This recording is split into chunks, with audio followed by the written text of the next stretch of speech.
Let's talk about this because I have noticed that many can't differentiate between these two. Now, what is the difference between negative 3 squared and negative 3 squared? When I say it, they sound the same way, but when you look at it, they look different because this second one has a parenthesis, that is bracket, while the first one does not have any parenthesis. So now let's differentiate them.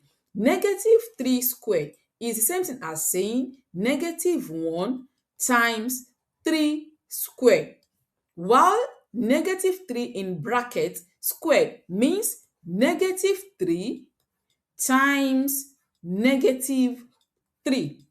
So now negative 1, this one becomes negative 1 times 3 squared is 9, and negative 1 times 9 gives negative 9, while this one becomes negative 3 times negative 3, and negative times negative becomes positive. 3 times 3 is 9. So can you see now that they are not the same?